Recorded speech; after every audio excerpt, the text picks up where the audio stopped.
Mr. Speaker, sir, first may I congratulate you on your photo exhibition, which is amply called Our Place in the World. Whether 700 years or 200, Singapore's place in the world remains geographically small. But with careful development and husbandry, we have seen our little place become more prosperous and more secure. We often think that in our dream of peace and safety can be secured by technology. And indeed, in our armed forces, in the way we have harnessed technology to our service in infrastructure, housing, and even parking, we have seen how things can be cheaper, easier, and better. But technology carries with it not just a chance at greater comfort and ease, but also a risk of great evil. Science or technology? So I'd like to clarify briefly the difference between science and technology, two terms which we use interchangeably, but as the historian of science, Thomas Kuhn, has said, they are profoundly different. Technology is about process. It is an instrument which helps us to think better, and is valuable for that reason. Science, it works to a different purpose. It is a pursuit of knowledge and truth, working towards an accumulation of not just how we do things, but in understanding the true nature of the universe, physical and human, that we work and live in. In this sense, science can be part of physical sciences or the human social sciences. One can therefore be a very good scientist but a poor technologist, and vice versa. I make this distinction only to say that the pursuit of technological advances cannot be a blind one, but must contribute to a useful end. For example, we will all agree that parking.sg is a very useful technological product. It replaces paper coupons, make it easy, quick, and secure to pay for parking. You pay for what you use and you get a refund for what you don't. That's an example where we use technology in a cost-effective manner to get us a service which we find useful. Technology needs a master, and we ought to be always careful of the purpose to which it is employed. As a Labour MP, I know that there are a lot of worker concerns on Industrial Relations 4.0. It covers issues such as the infringement of personal privacy, because smart technologies can determine an employee's whereabouts.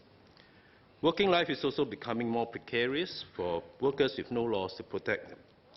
It affects the ways workers process information, their working time, and workplace relationships. The regulatory regime of our working life harks from the industrialization era. This includes many practices within human resources. For example, I hear of how a HR officer tried to convince a boss to install GPS tracking for drivers, so as to monitor whether a driver is working or not. I'm not sure whether this is the sort of working life we want. Meanwhile, in the F&B sector, in the past we had in-house delivery riders, say in fast food chains. These are permanent employees hired by the fast food chain with rights and protection given to all full-time employees. However, when online food delivery platforms are up, fast food chains increasingly do not need the same number of in-house delivery riders. At the same time, riders themselves may opt to join delivery companies because they see their earnings improve. They do not see the important considerations in the short term: a career plan, stability, insurance, and training. NTUC FairPrice in our transformation journey is building automated distribution centers, online platforms, and at the stores, we are adopting technology to help improve processes. Our HR side, working together with our union, have had to retrain our staff to take on new jobs and work with new machines and technology. This is important so that our staff, especially the older ones, are not left behind. In terms of staff demographics, more than 50% of FairPrice's workforce are above 50 years old. For sure, this is not a walk in the park, but we are committed to this journey.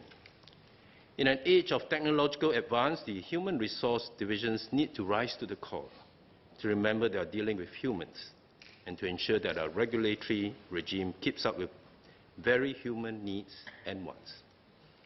People first, technology second. There has been a lot of technological innovations in the payment ecosystem. With technology and the drive towards a cashless society, and with cashless payments becoming more widely accepted, a rising social issue could arise. The obvious question that comes to mind is, will the poor be left out? We have moved from drawing cash from banks, counting cash, issuing cash to workers on payday, to getting everyone to have bank accounts. And when the banks imposed a fall below fee, it was the lower income who are likely to pay the cost. With cashless payments like using QR codes on mobile pay, the poor may become excluded. And yes, they may yet pay the cost of going cashless. So we need to guard against being technology-centric over being people-centric. Let me cite another example from FairPrice to make this clearer. In our move towards self-checkouts, we started with having self-checkouts that accepted only credit cards. There was indeed a very good take-up, but after a while, the level of usage stagnated. So we talked to our customers. We realized that not everyone had a credit card. And then there were some who, even though they had one, preferred to use cash. And so we started to work on the next generation of self-checkouts, which also accepted cash in addition to credit cards. Not surprisingly, with this new generation of self-checkouts that accepted cash as well as credit cards, we saw another huge jump in customer transactions at these self-checkouts. Smart nation, user problems. So we have put quite a large budget towards our move to being a smart nation. But should we pause to reconsider that even as machine becomes more powerful, people remain equally frail? Technological changes allow us greater power, but the case of the leaked HIV identities and the MOH data leak show us that user problems are as present as ever. So we will always have the careless, the malicious, and the spiteful among us. We will always have unfriendly states, underhanded attacks, subversions. The difference is that technology gives us all greater power. Therefore, I say, while we should not stop in our journey towards a smart nation, we ought always remember user problems and give pause. Remember parking.sg? It's a great app if everything works.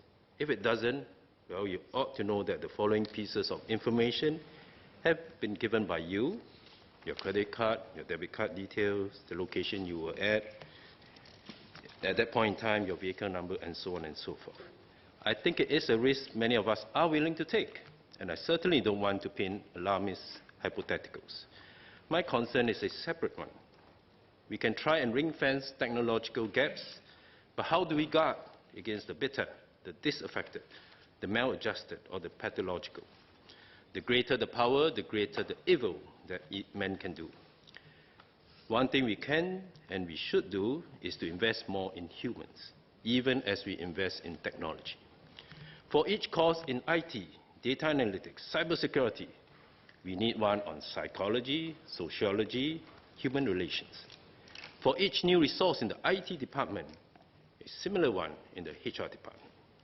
We talk about industrial revolution, but the quieter yet more violent one lies in the companion revolution in the way we work and relate to each other. Technology allows us to do more. The humanities allow us to know why and how we ought to deploy our new powers. This calls for a way we think and invest in education, but also what we can do in government, beyond good and evil. Finally, sir, I want to make one specific suggestion. We have long vaunted our ability to tell hard truths, to value doing the right thing over doing the popular one. But with increasing use of artificial intelligence and machines, our ability to tell what is the right thing we ought to do may be severely compromised. Our ability to incorporate technology in our lives has far outstripped our ability to reason morally about the choices that we will be forced to make as a technological society.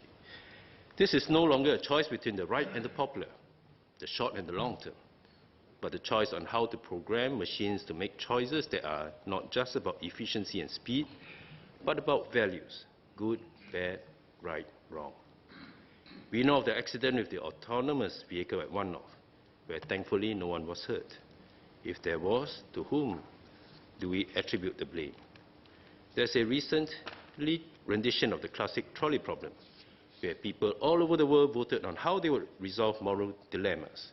Would they save one or many? Will they save the young or the old? Will they kill their friends or strangers? Answers differ all over the world. So as Singapore develops into a smart nation, we need a collection of people, from the government, ordinary men and women, policy scholars and moral philosophers, as well as scientists and private corporations, to think about ethical issues and how they ought to be tackled. There are different ethics committees now embedded in different ministries and agencies, for example, in biological studies and research. Given the complexity and interlinkages, I think there is a case, and I would argue, for a National Committee for Ethics in Science and Technology, giving inputs on hard cases at the frontiers of new decisions relating to science and technology. I must clarify that the frontiers are not those of technological progress alone, but on how they affect humans and human relationships, and what, whether, and how technology should be deployed. So this budget has invested heavily in technology. It has made important provisions to keep us safe in the online space. The Ministry of Home Affairs Home Team Science and Technology Agency is one. Putting digital defense as our sixth pillar is another. So we should make a small additional provision to keep us not just safe but strong by allowing members of the public as well as experts from the various humanities and social sciences to debate, to consider and crystallize our key ideas and feelings about what is right or wrong for us to do, using all the technological means we have at our disposal. Mr. Speaker, sir, our place in the world for the past 200 years have been secured in large part because we know how to exploit and work with technology. In the next 200 years, changes will be even faster and more severe. We need to not just understand science to take advantage of these changes, but also what it means to be human. Investment, therefore, cannot be lopsided in favor of technology. Only then can we have a strong and united Singapore. So I support the budget.